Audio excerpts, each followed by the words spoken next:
responsa. Boa tarde. Olha, primeiro, gente, eu queria, antes de começarmos a falar sobre a potência das parcerias entre público e privado, eu queria fazer um agradecimento a Tati Oliva e a José Vitor Oliva. Eu acho que assim, a minha história com vocês é uma história de parceria e amor.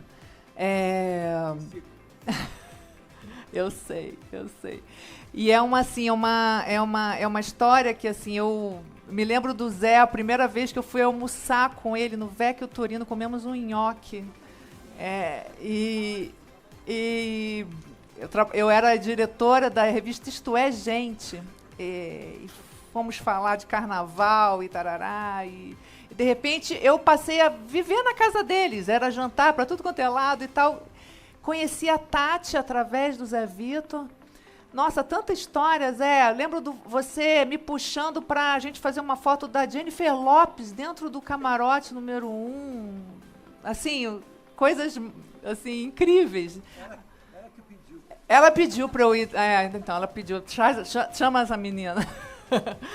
E depois, na minha transição para me tornar uma empreendedora, me tornar uma pessoa de comunicação, a Tati foi fantástica, teve fé, né, acreditou, né, que eu poderia. Se tornou minha cliente através da GBR, que da Anusa está aqui representando, até hoje são clientes. E, bom, eu só queria agradecer vocês e só para dar esse exemplo, porque assim, acho que parceria é isso. Parceria é isso e eu estou aqui, não é à toa, que assim, eu acho que são intenções sinceras, mútuas. E eu sou de Niterói, gente. Eu queria me apresentar. Assim, sou de Niterói, sou jornalista. Meu nome é Gisele Vitória. Fui diretora de algumas revistas, sou ainda editora-chefe da revista Isto É, da revista Rob Report Brasil. Fui muitos anos da Isto É Gente, né? Hoje eu trabalho também com comunicação, faço consultorias na área de saúde, me tornei uma mulher polvo, assim. Faço livros corporativos, muita coisa. E eu aprendi que em Niterói tem a ponte, né? Eu cresci com a ponte, eu adoro fazer ponte, adoro conectar. E aprendi também que não é só ligar os pontos, é o processo, é atravessar. Esses dias agora, atravessei a ponte, fiquei pensando tanto, sabe, nos 13 quilômetros. Você tem que, quando tem engarrafamento, você conta com as ajudas, com os parceiros. Então, enfim, queria fazer esse preâmbulo antes da gente começar a falar do assunto que é as parcerias entre público e privado. Eu vou ler aqui um textinho para começar e seria o seguinte: quando falamos em transformação real, não existe caminho possível sem diálogo entre público e privado. Esse painel ele vai reunir lideranças que entendem a potência dessa conexão e que atuam na interseção entre impacto, escala e propósito. Hoje, nós vamos falar sobre como o setor privado pode somar ao setor público de forma estratégica, mas também como o público pode devolver valor ao privado. Porque quando os dois lados se unem com clareza, com intencionalidade ou intenção sincera, que eu prefiro, acho mais legal, visão de futuro, o resultado vai muito além dos projetos pontuais. Ele vira política de mudança, ele vira transformação. Então, eu vou chamar aqui os participantes. Vou começar aqui pela Daniela Marques, que é sócia-diretora e presidente do Conselho da Legend. Querida. Obrigada, querida. Vamos com a minha nova amiga de infância aqui, com a Ana Laura Sivieri, diretora de marketing e comunicação da Braskem. A Giovana Tripoli, ambientalista, advogada e segunda suplente de deputada federal. Bem-vinda, querida. E o Samuel Santos, CEO das Cidades Invisíveis. Vamos lá, gente, sentem. Eu ia ficar na pontinha, mas vou ficar aqui no meio, então. Pode ser. Melhor, porque aí eu vou vendo vocês aqui. Bom, gente, então vamos começar falando de alinhamento de interesses, né? O que vocês consideram pré-requisito para uma parceria entre público e privado funcionar assim de verdade? A palavra é sua. Agora, antes da gente entrar aqui, eles gravaram alguns vídeos e perguntaram das parcerias na vida privada e na vida profissional. Para ter parceria, seja qual for, tem que ter um propósito único, tem que ter o mesmo norte, né? Então, o sucesso da parceria público-privada é os dois entes quererem construir o mesmo valor para o público que está sendo trabalhado. Então, se a empresa tem como diretriz de ação, de patrocínios, construir aquele legado e encontra no poder público também essa intenção, é o melhor dos mundos, porque une as duas forças. E você, Dani? Obrigada pelo convite, Vitor, Tati, um evento incrível. Acredito muito nisso aqui, né? Ninguém faz nada sozinho e ninguém ganha jogo sozinho, né? Então, um evento muito incrível. E eu acho que o sucesso vem da complementariedade de vocação e de visão, né? Então, é isso que o resultado e a decisão sempre vão ser mais eficientes quando você tem os dois ângulos, não tem o melhor e o pior. Então, o público, no caso, tem que ser um facilitador, o propósito tem que ser o gerar um impacto. Então, assim, eu gosto muito das coisas práticas, eu não gosto de muita teoria, não. Então começa, caminhada de 1000 passos, começa do primeiro, traça um objetivo, faz e pula para o próximo. E aí eu acho que é essa visão integrada e a complementariedade de vocação que vai trazer o resultado, e o resultado é coletivo, né? Ele não é individual. Muito bom, muito bom. Giovana, como sair do discurso e entrar na execução? Esse é um tema, inclusive, muito importante, que a gente discute muito no setor público, né? Porque eu acho que é a gente acabar pensando, a gente mudar a mentalidade, né?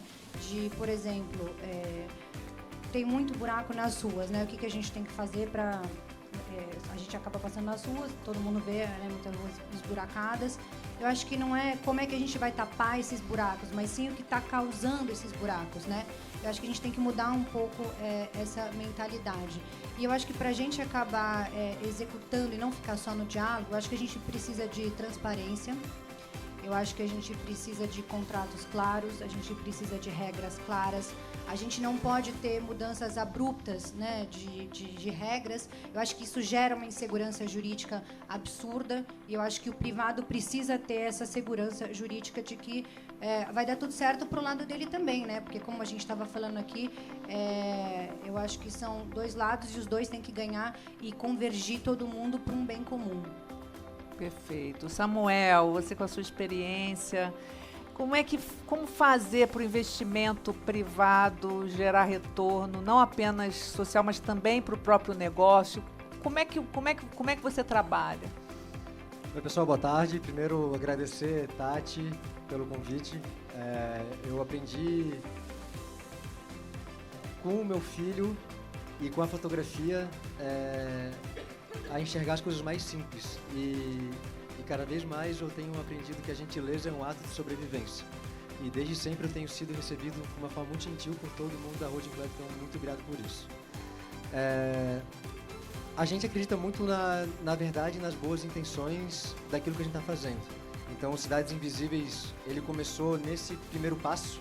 Então, quando a gente não sabe como mudar o mundo, a gente tem que começar ajudando a primeira pessoa que precisa de ajuda.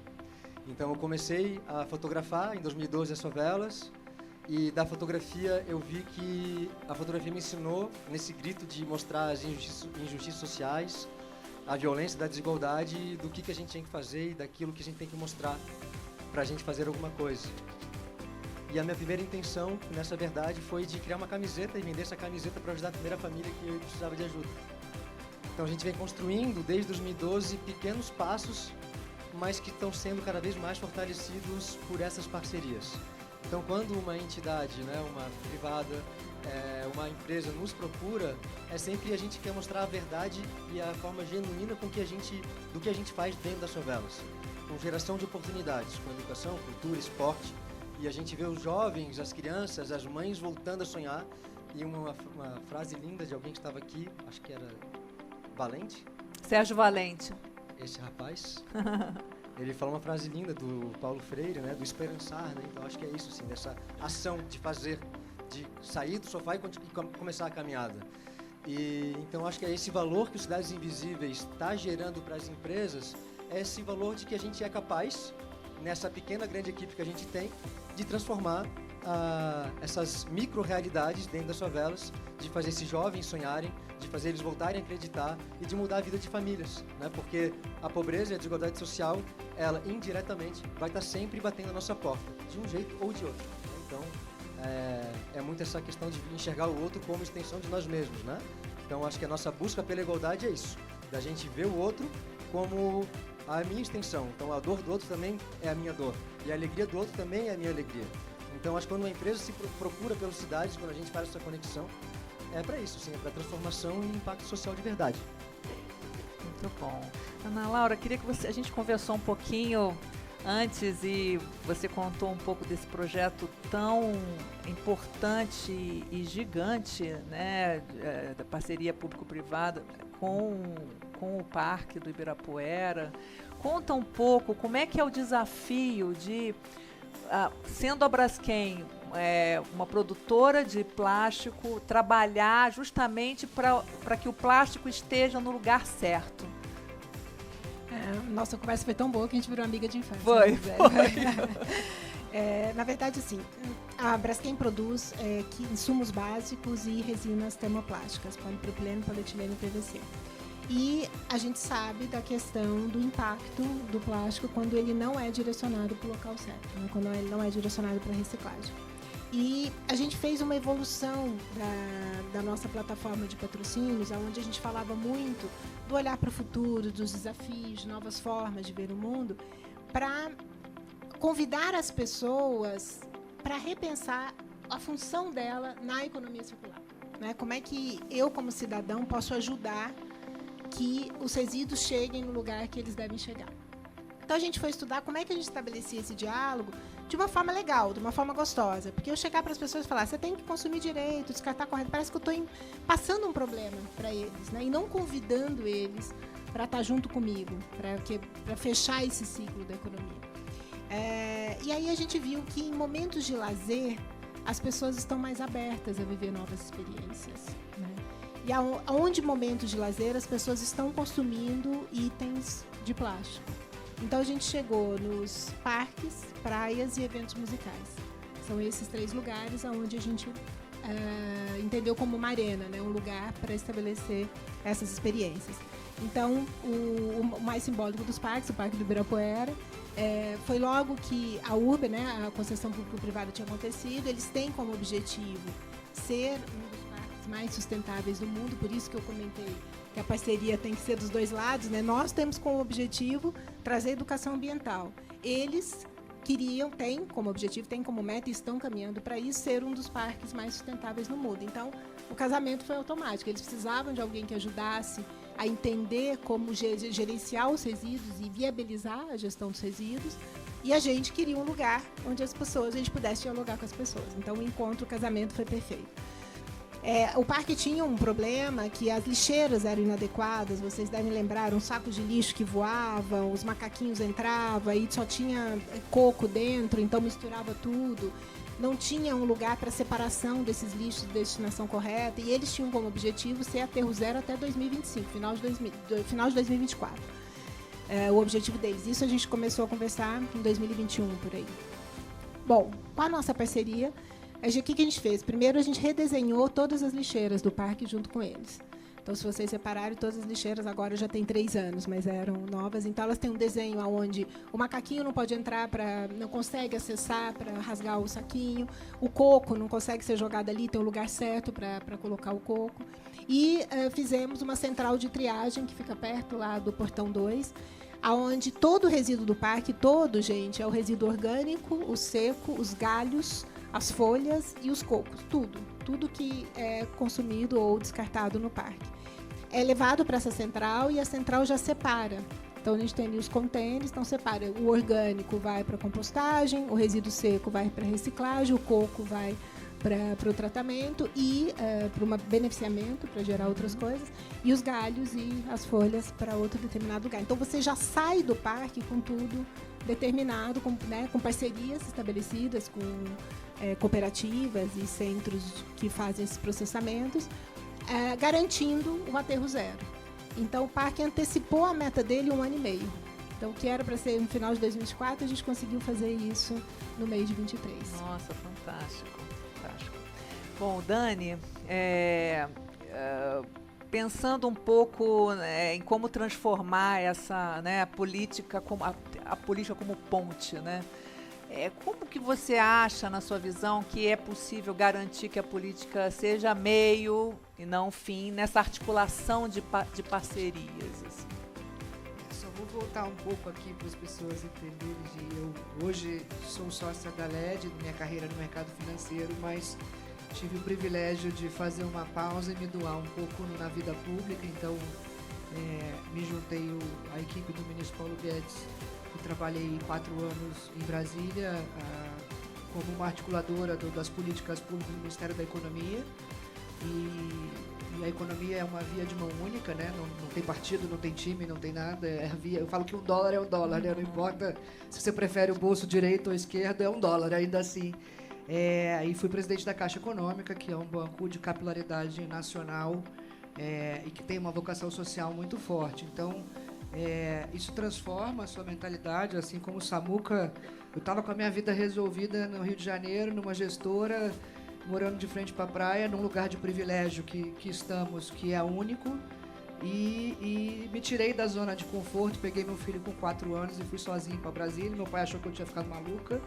Fala, compra um cavalo, faz terapia, o que você tá te faltando o quê? Eu falei, nada, tá me sobrando vontade de transformar.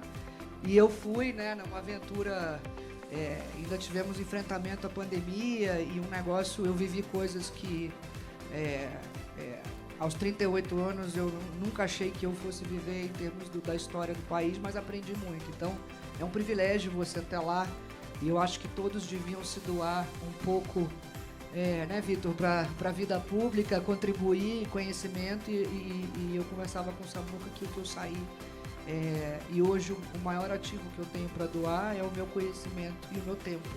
E eu continuo me movendo por impacto. Então, o que eu aprendi lá, e acho que foi muito bem colocado sobre a via pública, eu acho que existe uma confusão em relação ao que é o papel do Estado, e Margaret Thatcher dizia isso, não existe dinheiro do Estado, existe dinheiro dos pagadores de impostos, e o Estado, ele é o executor e ele é um gestor, na verdade, de recursos de terceiros para implementar aquelas políticas que são coletivas, né? Então, a gente tinha uma máxima que era mais Brasil, menos Brasília. O Brasil é um país continental que tem especificidades e diferenças regionais muito grandes. Então, a realidade de uma mulher da periferia do Rio de Janeiro é muito diferente de uma mulher da região norte, nordeste do país, que é muito diferente da região sul, o aspecto cultural, o dialeto, a forma como ela está bancarizada, digitalizada, etc. Então, tudo que é centralizado, e eu acho que a política está centralizada demais,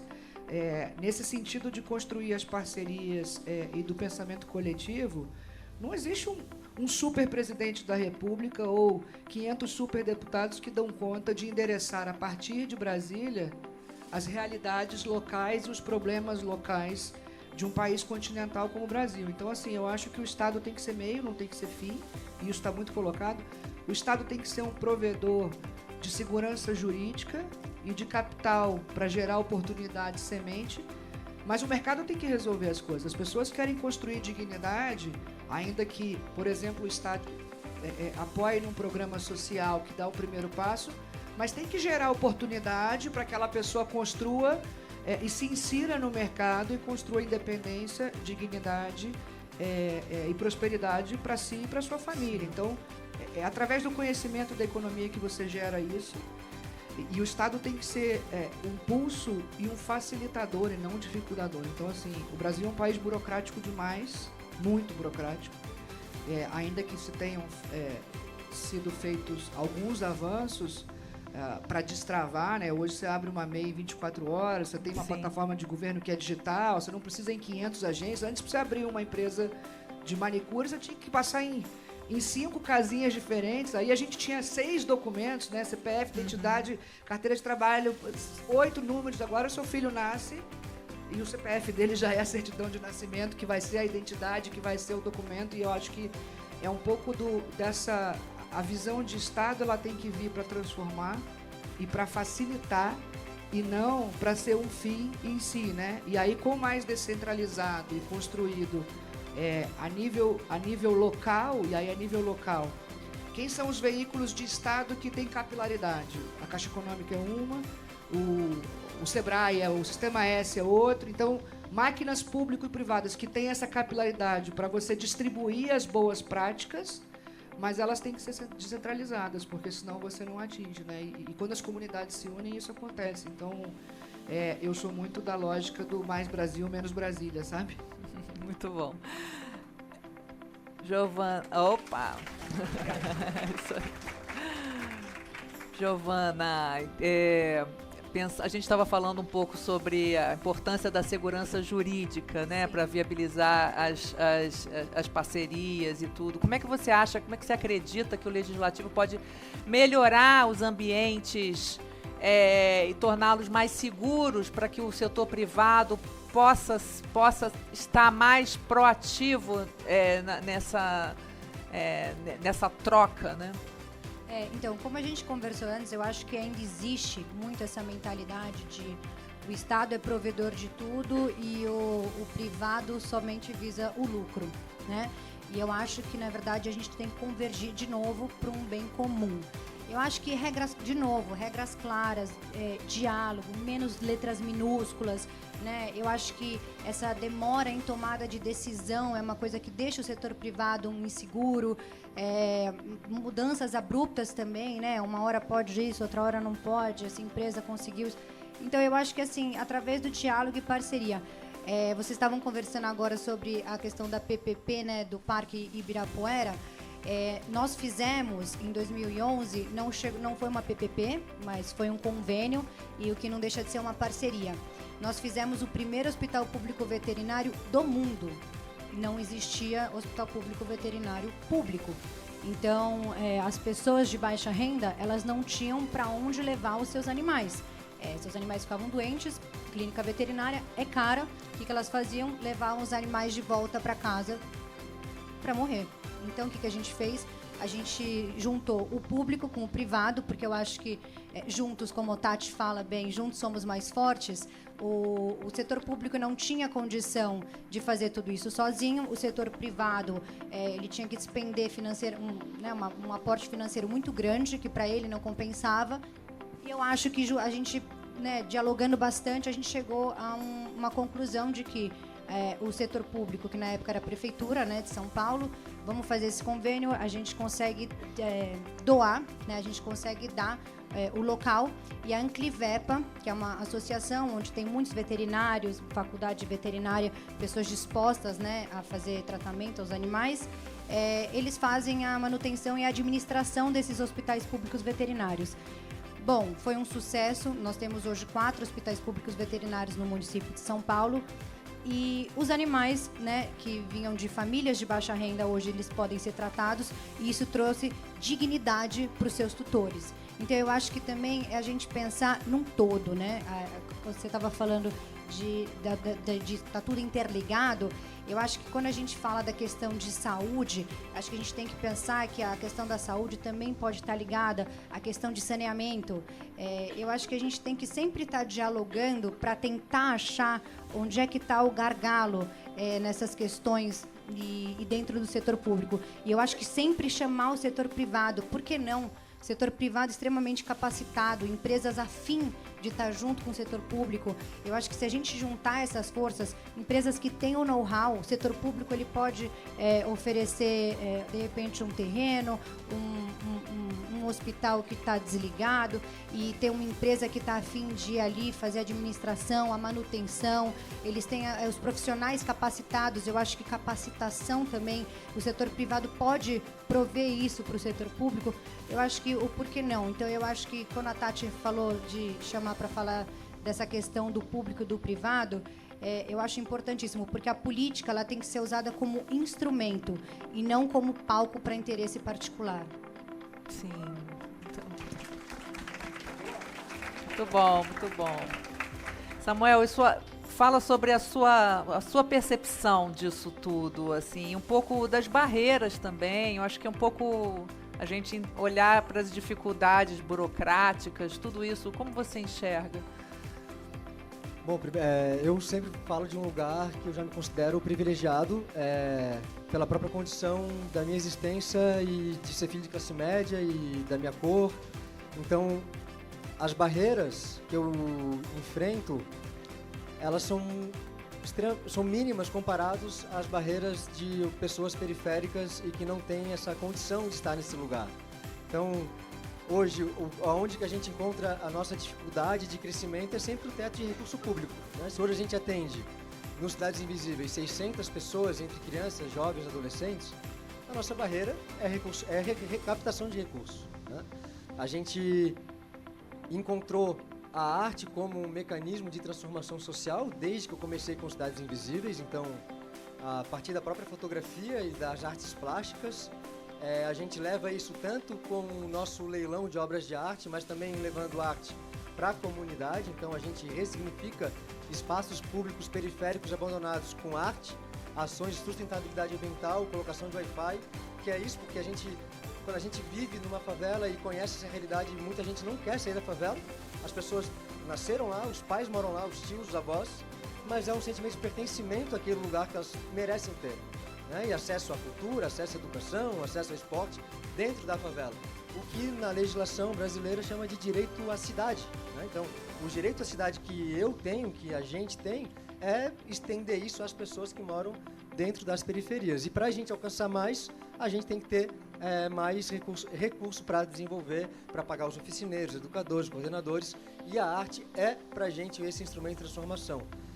E eu estava sempre com essa palavra conexões, né? E como eu fico pensando como é maravilhoso a parceria, né? Uma vez eu ouvi uma frase: o que é mais importante, a jornada ou o destino?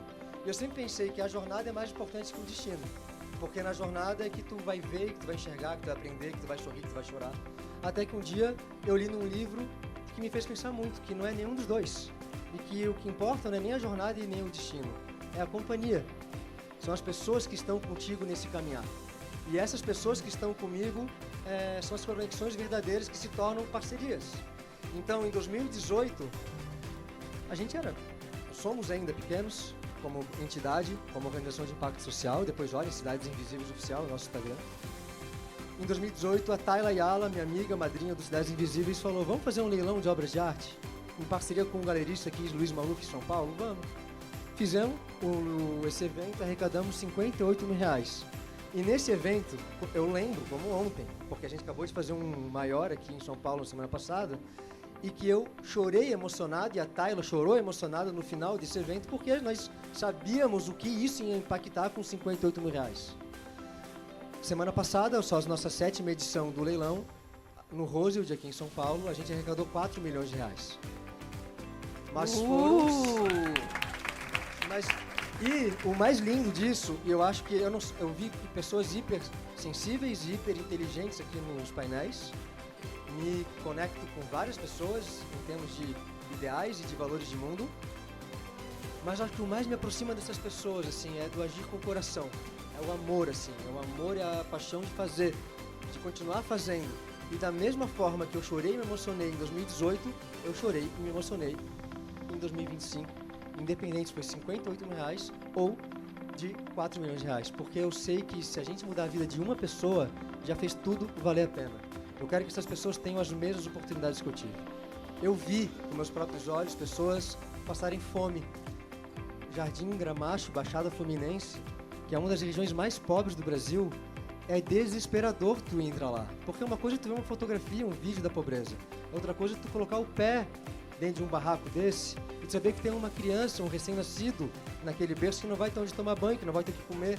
Ou quando tem o que comer, tem uma carniça que custa R$2 o quilo, porque é o resto daquela a pelanca da carne que fica no osso, para fazer uma papa para dar para o que comer. Então, quando tu identifica essa dor da miséria no país, tu não tem outra coisa para fazer, pelo menos eu falo como ser humano, de continuar fazendo isso. Então, eu li uma frase maravilhosa do Mário Quintana ontem, que é assim: a vida fica mais leve quando a gente sabe aonde encontrar os beijos que a gente quer. E eu fiquei pensando, que lindo isso. Mas para mim a vida fica mais leve porque eu sei o meu papel no mundo, que é ser incansável na busca por essa igualdade. E eu, enquanto essa pessoa branca, que as portas se abrem com um pouco mais de facilidade, eu me coloco nessa condição a serviço dessas pessoas. Então as barreiras essa. A barreira é a gente conseguir mais recurso. A Tati, estou super animado aí com essas conversas futuras com a Holding aí, porque eu sei que muita coisa boa pode acontecer. A própria potência do carnaval. Eu sei que o carnaval... E eu sou de Florianópolis, Tati. Eu sou manezinho de Florianópolis. Por isso que eu me escondo, e eu moro no extremo sul da ilha de Florianópolis, chama Armação do Pântano do Sul. Então assim, eu venho pra São Paulo, já volto no dia seguinte, assim, porque é o meu refúgiozinho, meu esconderijo. Mas tem o Carnaval de Florianópolis e eu fui conhecer de verdade o Carnaval de Florianópolis quando me convidaram para ser homenageado por uma escola chamada Consulado de lá, 2022. E aí que eu fui entender a potência que o Carnaval é para as comunidades, para a geração de renda, a paixão das pessoas, o que reverbera lá dentro da vida das favelas de Florianópolis. Florianópolis e vive um abismo, né? Para quem não conhece Floripa, quando a gente fala a Ilha da Magia, mas Floripa existe uma desigualdade social danada, gigantesca, dos que tem muito e dos que tem muito pouco, assim. E o Carnaval é uma potência de riqueza para as comunidades lá em Florianópolis também.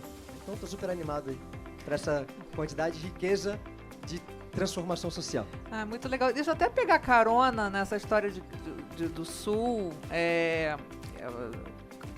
O Rio Grande do Sul vai ser o samba enredo, o tema do samba enredo da Portela. E teve uma discussão, né, de que o governo gaúcho iria fazer um investimento, acabou recuando porque teve críticas e tal. Você acha, aproveitando que a gente está falando disso, né, do carnaval e que o carnaval está na gente, né, como que as empresas, como que essa campanha em torno do Rio Grande do Sul, como fazer desse limão que aconteceu agora uma limonada e de repente as empresas olharem para essa oportunidade do Rio Grande do Sul ser cantado no Rio de Janeiro pela Portela, poderia ser uma oportunidade de negócio. Queria abrir aqui para essa... Bom, posso puxar um pouquinho? Nós temos 7 fábricas lá no Rio Grande do Sul. Né? Então, obviamente, durante as enchentes a gente atuou arduamente. Eu sou filha de gaúcha, minha mãe era gaúcha, e admiro muito a garra do povo gaúcho. O povo gaúcho, eles têm um orgulho muito grande da terra deles e um esmero pelo que é, né, a cultura e o jeito deles. Então, quando você... Não é só o apoio durante o processo, que obviamente ali no caso de urgência, né, todo mundo se uniu, todo mundo se apoiou, as empresas fizeram, principalmente os voluntários, né, as pessoas individuais, cada cidadão que teve ali, eles fizeram até uma escultura em homenagem aos voluntários anônimos, que é incrível, né? Mas para além disso, né, além dessa força e tal, é trazer à luz para que quando acontece um evento como esse, as parcerias que se estabelecem. As parcerias individuais, a compaixão, a parceria, o compromisso das empresas, porque não é só naquele momento que acontece a crise, isso deixa um rastro durante muito tempo. Então, eu acho que dar visibilidade, chamar a atenção e reconhecer o que foi feito é muito importante nas mais diversas formas, inclusive no Canadá. Perfeito.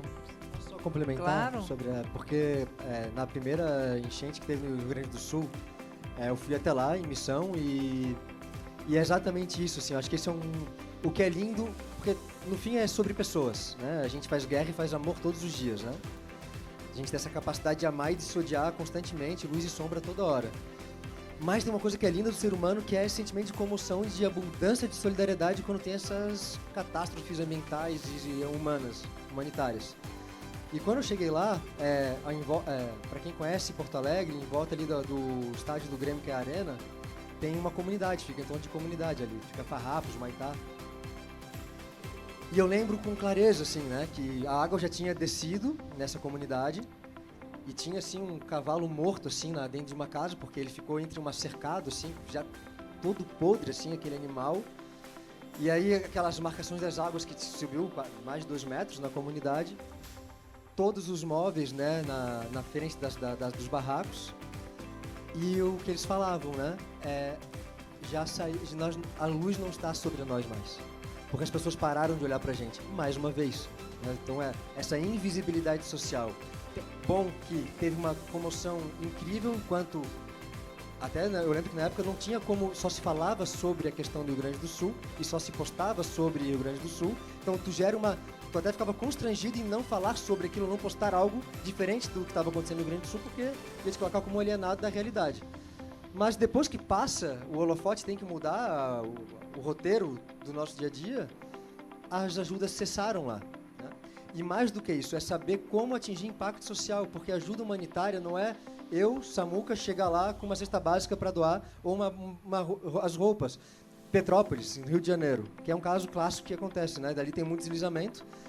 Qual é a primeira coisa que a gente faz quando a gente quer ajudar? A doação de roupa.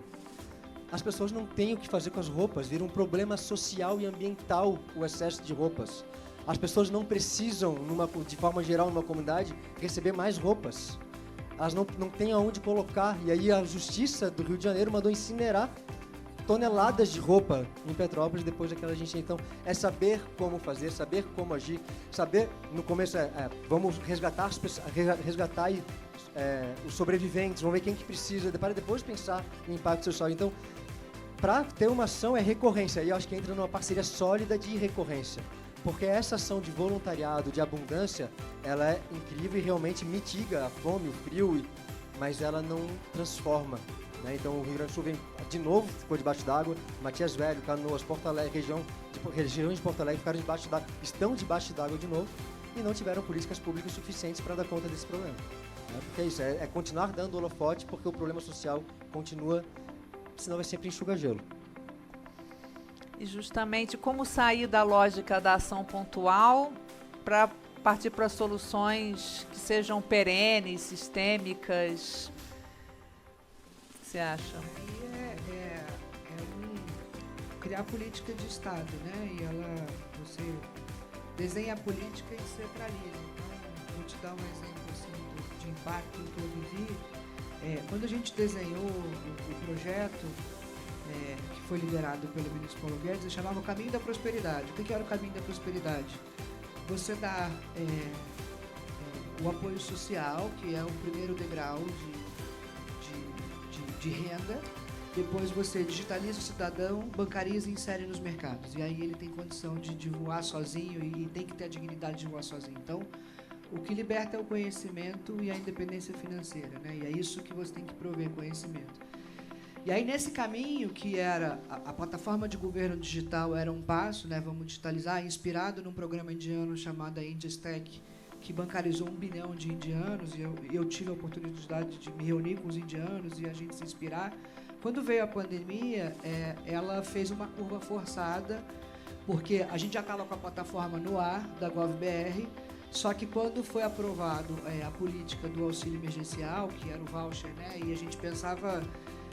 os autônomos, principalmente, quantos eram, desde um taxista até um autônomo que vende a pipoca do estádio, da porta do teatro, como é que essas pessoas vão viver reclusas, né? Porque a questão da quarentena era fácil pra gente na zona de privilégio que a gente está. Então, assim, a quarentena do Netflix e do vinho era para 1% dos brasileiros, né? Os outros, eu brinco que o brasileiro joga na bet, reza e paga o dízimo, depois sai na rua para vender o almoço, comprar a janta, e essa é a realidade de quase 100 milhões de pessoas hoje. Então, isso forçou porque a gente criou. E aí, como você vê que destrava e deixa o legado, que foi? Você, com o seu CPF, abre uma conta, e era um grupo multidisciplinar, né? Então, várias pessoas complementares de banco, de TI, de funcionários públicos, etc. Era um grupo de 20 pessoas e a gente falava, você, com o seu CPF, você abre uma conta poupança social na Caixa. Aí ia sair a política toda desenhada, eu falei, mas aí a Caixa desenhou o aplicativo na época, eu estava no ministério, não estava no banco, e aí chegou no final, eu falei assim, mas o cara vai baixar a internet como? Não tem internet, não tem tráfego. Aí a gente fez um acordo, aí como vem? Com as operadoras de telefone, as 4 grandes, e falou assim, olha, libera o tráfego para o cara baixar o aplicativo da Caixa. Liberou o tráfego e fazia o download de graça, botava o CPF dele, se cadastrava no programa, não precisava ir uma agência do Cade Único, ficar na fila, pandemia que estava fechada, e ele abria a conta. 15 dias de cadastro de programa. Quantas pessoas tinham cadastrado? 67 milhões. E a gente se perguntava quanto eram os invisíveis, que você falou, e quantos são os invisíveis? As pessoas que nunca permearam os cadastros de governo, então todos os dias autônomo, criando a sua própria sobrevivência e subsistência. 23 milhões de pessoas foram bancarizadas naquele momento. Então, esse legado e era um projeto para 5, 10 anos, e ele a fórceps. O Brasil pagou em 45 dias o auxílio para 67 milhões. Os Estados Unidos, que a gente se inspira tanto, mandava cheque pelo correio, e tem cheque perdido até hoje da pandemia lá. Esse é um legado que ficou como motor, e ninguém, quando a política pública é bem feita, ninguém consegue desmontar. Né? Ela vira uma política de Estado e você consegue aprimorar. Então, assim, e tem várias ações que transformam, né? A educação transforma, a arte transforma, o esporte transforma e muito, e eu vivi muita coisa na Caixa ligada ao esporte também. Então, assim, quando ela é bem feita e ela é executada na ponta e menos intermediários tem, o legado fica e ninguém desmonta. Então, assim, o cidadão, ele sabe fazer a escolha dele. Então, assim, eu acho que a máquina do Estado subestima a capacidade do cidadão. E ela aparece nesses momentos de dificuldade. As pessoas se aglutinam e se o Estado não resolve, elas vão se aglutinar e elas vão resolver. Então, a gente não pode subestimar o poder individual de escolha que o cidadão tem e achar que delegar ao Estado esse poder de escolha. Com menos intermediários, por que a política deu certo? Dá uns R$600 pro cara e deixa ele resolver se ele quer comer, se ele quer ter um cachorro, ou se ele quer pagar um plano de saúde pro filho dele. Ele escolhe, não é um super político que vai escolher isso. Então, o legado fica quando você cria bem feito e descentraliza na execução, e aí ninguém consegue desmontar, só aprimorar e continuar essa trilha. Então, eu acho que ainda a base está criada, e agora você precisa levar conteúdo e conhecimento para que essas pessoas consigam, para criar oportunidade. Eu acho que as pessoas têm vontade e falta um pouco de criação de oportunidades. Muito bom. Gente, agora a gente já está se encaminhando aí para o fechamento, e queria perguntar para a Giovana e depois para todos, para a gente fechar um pouco nas nossas mensagens finais, assim, o que é parceria público-privada de verdade, assim. Pode falar de sonho também, tá? Tá. Eu vou falar que a gente conversou um pouco antes, e eu achei uma frase muito bonita, que é deixar legado e não apenas contratos. Né? Eu acho que o que a gente espera para essas crianças das comunidades, além dos nossos filhos, que eu também sou mãe, eu tenho 2 filhos e eu quero um futuro melhor para eles, e eu me enxergo num lugar de privilégio também, extremamente, e todos os dias em casa, quando eu vejo aquela situação, eu com meu marido, graças a Deus com casa, né, roupa e comida na mesa, eu olho para os meus filhos, e quando eu vou para Heliópolis, às vezes vou para a cidade de Tiradentes, quando eu vou para o extremo leste, extremo sul, né, passa ali Grajaú, quando eu vou em algumas comunidades eu vejo uma realidade completamente oposta à minha, e eu vejo que a gente tem muito ainda a caminhar, a gente tem muito que fazer ainda.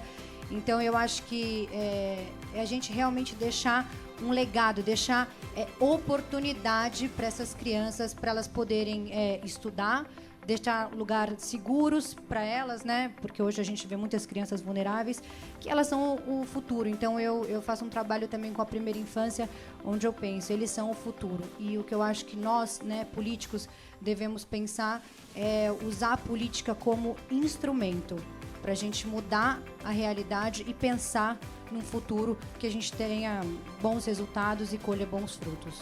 Muito bom. Ana, o que você...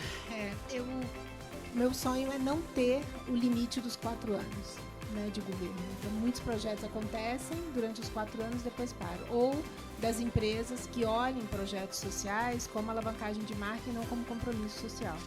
Então, a gente toma muito cuidado ao entrar num projeto social, porque para entrar, você tem que entrar para longo prazo. Porque se você entrar por 1 ano e sair, você vai gerar uma expectativa que não vai ser realizada, pior ainda.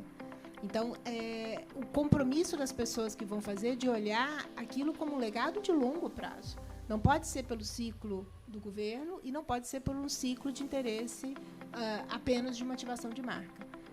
Projeto social, ele tem outro objetivo, é de mudar o IDH daquela região, é de fazer realmente a construção de um ambiente melhor, seja na causa que você for colocar.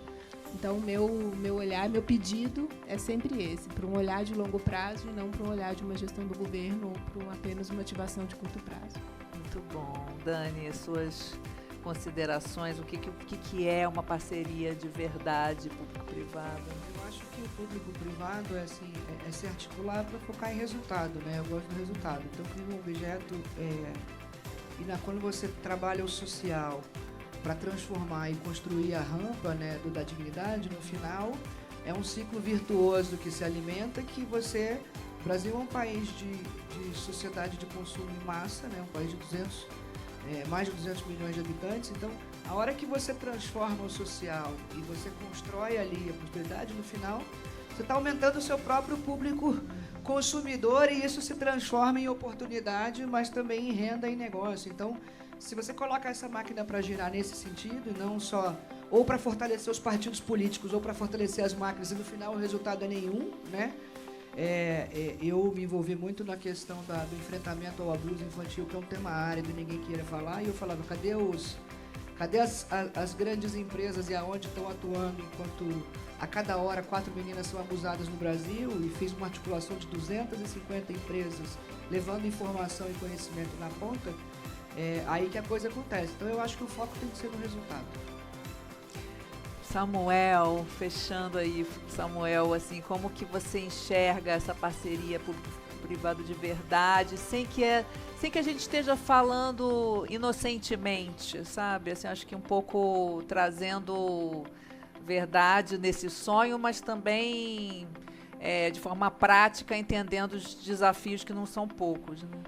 Na verdade, eu vou fazer um pedido, vou solicitar uma ajuda aqui, porque eu acredito muito nessas conexões e eu tenho certeza que, inclusive, vocês vão poder me indicar. A gente já tem uma área pública para ressignificar na favela de Vila Prudente. A gente já tem um recurso, a gente já tem a empresa de paisagismo parceira, a gente já tem os patrocinadores, mas a gente está com uma dificuldade aqui no município de São Paulo com as subprefeituras para conseguir a autorização. Então, se alguém conseguir um agendamento de uma reunião com a subprefeitura de Vila Prudente, eu só quero uma autorização para melhorar uma praça pública que tem dentro da favela. Então, assim, já está... É isso, né? Às vezes é o tipo de barreira que eu enfrento às vezes, que são essas faltas de algumas conexões que nos dificultam para acessar. Então, já tem recurso, tem patrocínio, tem tudo, assim. Tem projeto pronto. Só não me atrapalha, né? E é isso, porque a gente só não quer fazer a praça sem autorização do poder público para depois ter algum tipo de problema, né? Então, esse é algo que eu não tinha dúvidas de que... Por isso que eu aproveitei o microfone para falar, porque eu sei que alguém vai poder me conectar aqui e me ajudar com isso. Você ia falar algum... Tati, eu não sei... eu tinha um vídeo que... Ah, legal. Então... Vamos passar, então. Bora lá? Passar? Só para contar uma história que é bonita, porque no nosso primeiro leilão do Copacabana Palace, Tati, a gente colocou no palco do nosso leilão uma menina de 7 anos de idade que fazia malabares na sinaleira com a sua mãe para ganhar dinheiro, tentando a sobrevivência. Pobreza absoluta. Não relativa, absoluta. E ela gostava de cantar, gostava de fazer rap. Ela é uma ótima rimadora. O nome dela é Wendy, mas o nome artístico dela é MC Gatinha. E a gente colocou ela para cantar no palco do evento. Isso é o poder da gente um dia conseguir colocar no palco essas pessoas, para dar holofote para elas. Ela se apresentou. Uma convidada nossa era uma agente de artistas e atrizes do Rio de Janeiro. E ela, 1 ano e meio depois, está protagonizando os 4 da Candelária na Netflix. Ela é a Pipoca. Então, se vocês ligarem a Netflix e assistirem os 4 da Candelária, a MC Gatinha, ela hoje é uma protagonista da Netflix. Falo isso com muito orgulho, que é essas coisas que a gente faz no leilão, que bota no palco. Esse último leilão a gente colocou o Henrique 04, o influenciador negro, que fala sobre educação, tem na contramão aí de uma dessas influências mais rasas. E ele também conseguiu um patrocínio mensal de R$20 mil para um podcast dele para falar sobre educação. Então, são essas coisas que acontecem no nosso evento aí, que são lindas também, além da captação, né? E aí você pega uma coisa do legado que tá no sinal fazendo malabares hoje, e recebe um Pix, eles não têm mais dinheiro. Agora entrega um código e é Pix, né? E isso é a bancarização das pessoas que gera a transformação de dignidade, de já ter a conta e começar a fazer a rampa, né? Muito bom, muito bom. A gente vai passar agora ou vamos? Então vamos lá.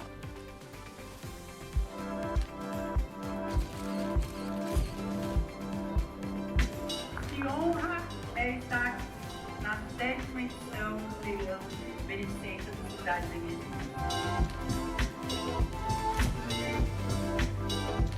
Eu me emociono quando eu vejo o Alvin e a Kira estarem aqui com a vitória, mas sobretudo eu me emociono quando eu vejo nossos alunos de Cal que estavam aqui se apresentando.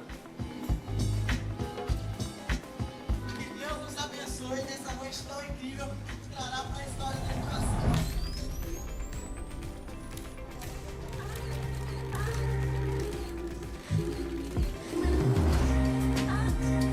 A importante do Prêmio Alegria é realmente saber que o leilão se transformou em outra coisa e junto com ele o projeto transformou muitas vidas.